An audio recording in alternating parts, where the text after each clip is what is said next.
C'est un nouveau souffle pour Franmen, ce cru classé de 7 hectares à Saint-Émilion, acquis par Thomas Savard, spécialiste de l'impression de billets de banque pour 70 pays dans le monde, avec ouverture fiduciaire.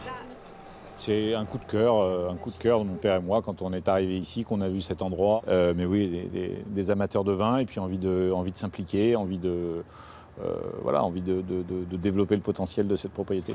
Avec Martine Cazeneuve, ils ont entrepris une conversion en bio, un arrachage pour mieux replanter aussi en Cabernet Franc en vue du réchauffement climatique et des modifications au niveau des vinifications et de l'élevage. On souhaite des vins avec plus de fraîcheur, un joli fruit, bien sûr des beaux tanins, des vins qui vont vieillir. Et ensuite, au niveau de l'élevage, nous avons décidé d'élever 50% de la récolte en barriques neuves et puis 50% dans des contenants un peu différents, des amphores et puis dans des foudres.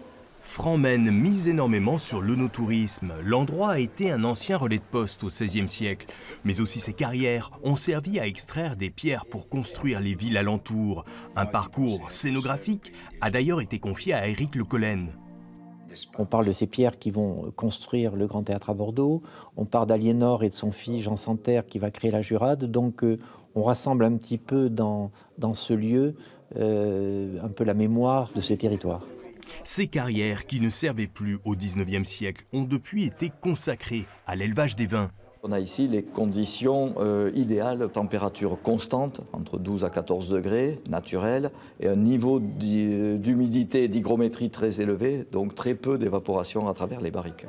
Des visites d'une demi-heure dans ces carrières, avec, pour épater les œnotouristes, des chambres d'hôtes dont une perchée dans un vieux cèdre, et des projets plein la tête pour Thomas Savard.